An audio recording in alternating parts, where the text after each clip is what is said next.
While these professionals are in the counties doing their best, the Congress has its officials going around these very counties with millions and millions of Liberian dollars, and we just dash it to people for them to support the president's re-election. These hospitals need that money. And where in the world the chairman of the ruling party will go in one county, give 15 million, go to the next county, give 10 million, go to the next one, give 9 million. By the time you cover the country, you have spent almost 3-4 million United States dollars when the hospitals don't have money. The last time the American ambassador talked about the hospitals being empty, they argue we do not want them to have press conferences. Let them just publish the checks. Let's begin with for Redemption Hospital or the hospital in Grand Crew. That's how sad the situation is. Because the ambulances can move, you know how the people get sick people to the hospital? They use motorbikes. They have the sick patient sandwiched by the rider and the family who's behind that person. Pregnant, whether you are a pregnant woman or not, that is how you get to the hospital. Because these people have abandoned the hospital.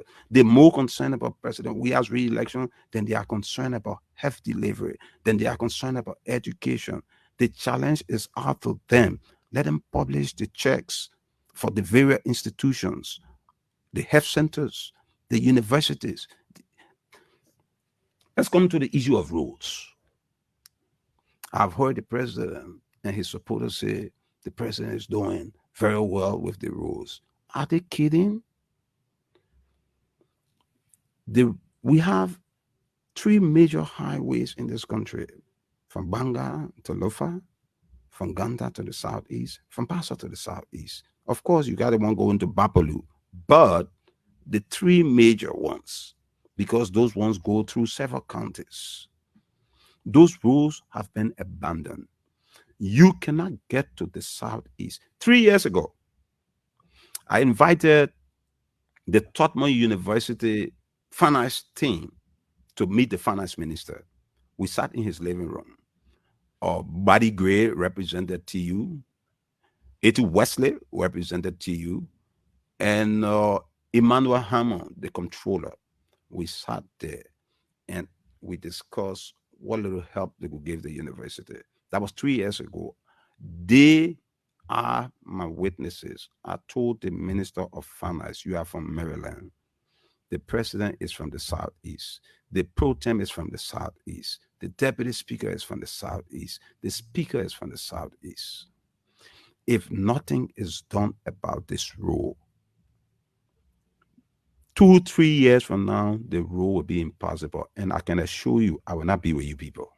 I said that to him in the presence of these people that I'm naming.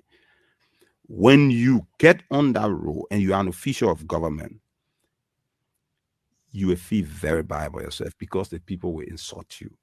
They will humiliate you. They will say all the worst things about you. And you cannot blame them because you are the one they elected to look up to you. We talk and nobody listens.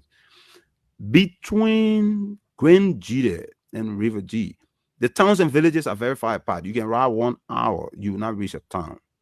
And when the road spoils there as it has spoiled now, and the car cannot cross, the people sleep by the wayside. You're not talking about sleeping there for one day. You're not talking about 2 days. You're talking about weeks because the trucks are not able to move.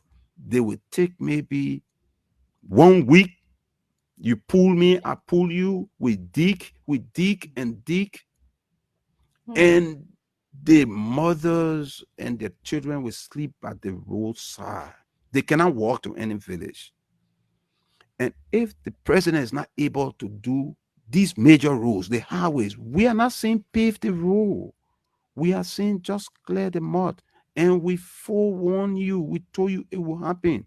You just neglected the people. Those people will stay there and sleep at the roadside. And when the rain is coming, they will cramp up in the car. So if they cannot do the highway, they cannot do these major roads.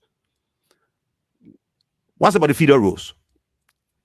What's about the roads that go to the towns and villages? All of these roads were intact before we took over. Now they cannot do the main roads. Certainly, all of the roads to the towns and villages are in bad shape. Every day they talk about, see the electricity. The president is doing very well with the electricity. That's not true. The electricity in Maryland was in Maryland before the president became president. The Unity Party-led government negotiated with the Ivorian government to get the electricity into Maryland. The Unity Party-led government negotiated with the Ivorian to get the electricity into Grangida. The Unity Party-led government negotiated with the Ivorian to get the electricity into Nimba. Madam Saliv had to talk to the Americans to get the hydro rehabilitated. President Weah and the coalition did not do anything about the electricity. You should not claim the glory. From Plebo, where the electricity was before President Weah took over, from Plebo to Grand Cru, the first 2 towns in Grand Cru, is less than 10 miles. The electricity has been in Plebo for as long as the president has been president. The people from Grand Cru would take motorbike to come to Plebo to get ice or get cold water or charge their phone. The president will get from Plebo into Grand Cru